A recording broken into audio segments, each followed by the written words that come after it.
নমস্কার বন্ধুরা, দেখেন অনেক কষ্টের কাজ। দেখেন মশলা মিলানো হচ্ছে। এদিকে দেখেন 3খানা কলমের শাটারিং করেছি, শর্ট কলম 90 অবধি, আর সিলবিমের রড বেঁধেছি। তো দেখেন দেখেন লাইনের 3টে দিয়েছি, আর মাথায় একটা আছে, ওটা আবার সামনের দিন দেব। সিলবিমের রড ফটগুলোও বাঁধা হয়ে গেছে। এখন এই 3টে ঢালবো, ঢেলে ঘরে চলে যাব। তো বন্ধুরা, ভিডিওগুলো কেমন হচ্ছে অবশ্যই জানাবেন।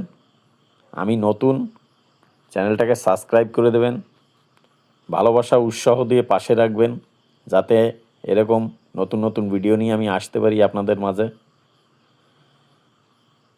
আমারও খুব ভালো লাগবে আপনারা যখন আমার সাপোর্ট করবেন। তো বন্ধুরা, ভিডিওটা এই পর্যন্তই। অবশ্যই বেশি বেশি ভালোবাসা দিয়ে পাশে রাখবেন। সবাই ভালো থাকবেন, সুস্থ থাকবেন, ফ্যামিলি নিয়ে। ধন্যবাদ।